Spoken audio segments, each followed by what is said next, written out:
Hey, what's going on YouTube? I know it's been a minute since I posted anything. I've been pretty busy with work and all that, but today we're going to be working on taking apart a new turbo setup that I have. I recently purchased the 375 kit from gencoupestore. I'm not sure if you guys are familiar with that, but this is the 375 kit. It comes with a aftermarket manifold for VK2, Teal 44mm wastegate, AGP 35mm 3-inch unit turbo. I got this with a Turbo Smart Man boost controller, a VK2 adapter kit because the turbo it's a 3-bolt over, or it's a 4-bolt over 3. And then I have a new downpipe that usually goes for VK1, but it's converted for VK2. And the reason why I'm taking it off today is because I've been having a lot of leaks. When I first installed this turbo, I wasn't too sure exactly what I was doing, to be honest. And on the oil return line, there was a kink.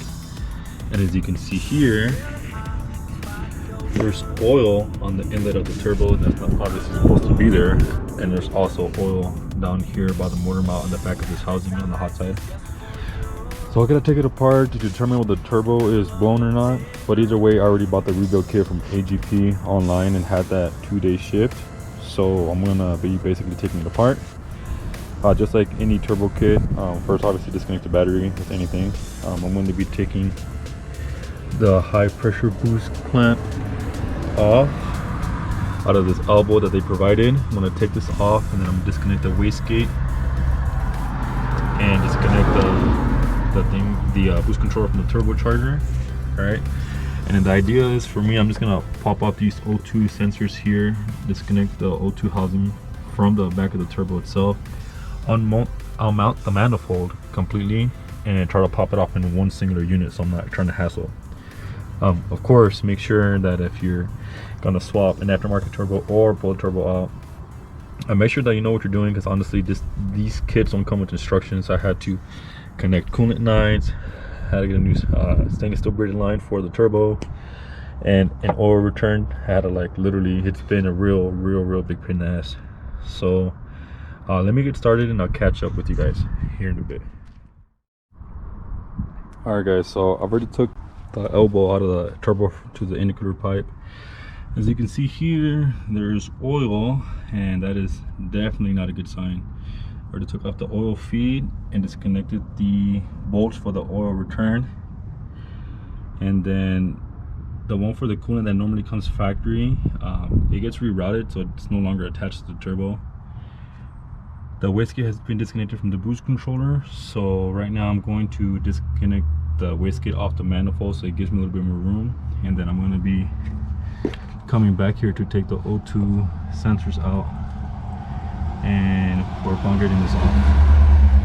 So yeah, it's pretty it's not looking too good, but let's keep a positive attitude, and then we'll figure it out here in a bit. All right, boys and gals, so as you can see, the whole turbo assembly is pulled out. Instead of taking the O2 housing off, I just popped it off from the adapter from the turbo to the O2 housing, which actually looks like this. If you have a VK2, you kind of order this kit, like an adapter for those two. Anyway, so the reason why I was fucking pissing oil everywhere is that my impatient fucking dumbass didn't tighten this singular bolt here, and with enough pressure, it was creating a leak and spewing everywhere.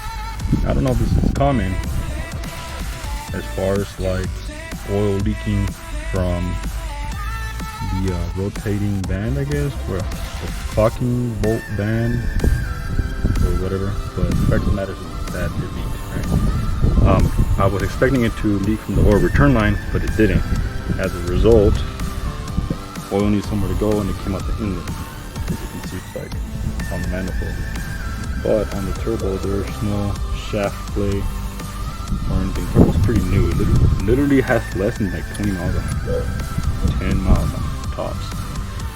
But I'm not willing to risk putting all this thing back in, tightening it and whatever. So I actually had already ordered the AGP rebuild kit, and I'm gonna go take it to a friend of mine's friend's house who rebuilds turbos.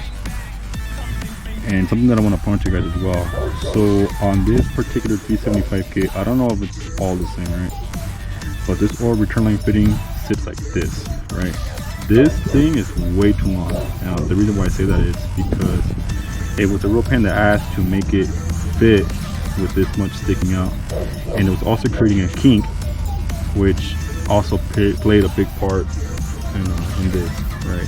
Obviously this is a big reason why it was leaking, but if it's creating a kink and it's creating pressure, the oil is going to return back. That way it has nowhere to go. It's going to take the path of least resistance, right? Thus creating a massive oil leak. So as soon as I get to my buddy's house, it sounds kind of weird. I haven't met this dude yet, but he seems pretty cool from what I can tell. I'm gonna start recording again and see if I can record the rebuild process. Honestly, I think that would be kind of cool, because I've never personally seen it or done it or anything of that nature. So I guess we'll just see, you know what I mean? Well, I guess we'll just see. But I'll stick around and I'll catch you guys here soon in a bit. Peace out. Hey boys, good morning. This is a continuation of the video that I had started. I had taken a few days off. I've just been like extremely busy with work. I've been having a series of different issues with the car personally. It has nothing to do with the kit really, but it's just like on me, right?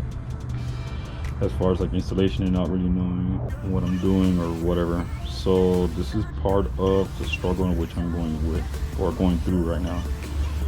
Last night I was driving home and then I ended up blowing a coolant line, so I thought it was the coolant line that runs through the turbo.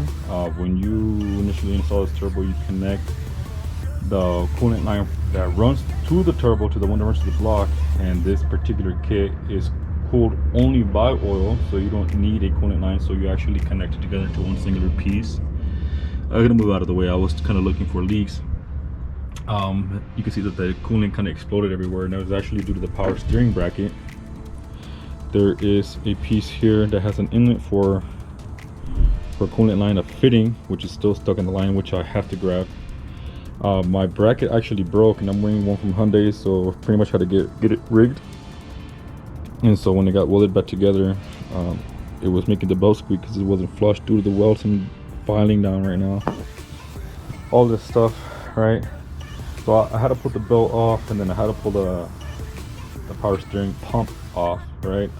The other day I really didn't know how to do it, and I had a buddy of mine, Donnie, come and he showed me how to pull the belt off and the power steering pump. And I wish I would have known, because I was prying on the bracket to make space and whatnot to get this bolt here on the manifold. These bolts are a real big pain in the ass to get on the manifold. So I ended up fucking snapping it, and that was on me. Fucking stupid new mistake, you know. And it seems that I'm continuously making mistakes, for the lack of better terms, for not really know what I'm doing. And I do and I don't, you know. So this is the first time that I've ever done a kit of this magnitude, you know. And so as the days go by and I'm getting used to the car and the components, I'm running into like problems like this, right? And so I document this obviously so you guys can be aware, you know. Like a lot of people just post online perfect builds and shit like that, but like I'm a fucking realist, you know, and I do make mistakes, and so I don't want you guys making the same mistakes that I do, right? As of now though, as of last night before that line blew, I gotta tell you that this kit, the 375 kit from gencoupestore, I absolutely love it. If you don't have a tuned computer or something like that, you're definitely gonna need a tune, because the computer will not know what the fuck it's doing. On the factory 2.0, we have electronic wastegates in the actuator that connects into the stock factory manifold. With that being said, there's a sensor that connects to it, this one here, and so it basically allows the computer to determine how much it's gonna have the wastegate open, right? Since this is an external wastegate, this one's using a TO 44mm wastegate, sport wastegate. The computer doesn't know what the fuck's going on, so as far as like boost and all that shit, so it will throw your car on limp. And I'm currently running my buddy's stage 3 ECU from BTR. It's not tuned for the car, but it allows me to drive the car to work, and I'm waiting on my buddy to get the equipment from Alpha Speed so that we can retune the car. And I'm also waiting on injectors and stuff like that too. Let me see. Yeah, pretty much. This kit does come with an intake. I haven't even put it on yet because I've just literally been on and off trying to figure all this stuff out. But yeah, let me see. It comes with the wastegate, the manifold, the turbo, the lines, the oil return fitting, which I personally didn't like, and it made it very difficult to do the oil return line. We actually had to pop the fitting off, the metal fitting that it comes with, and cut it because it's very tight to the motor mount. It comes with also an adapter from the turbo to a BK1 O2 housing, and that will bolt up directly to a factory or aftermarket downpipe from your BK2 2.0 Genesis coupe, right? Cost wise, this kit's about like 2,100 bucks, something like that.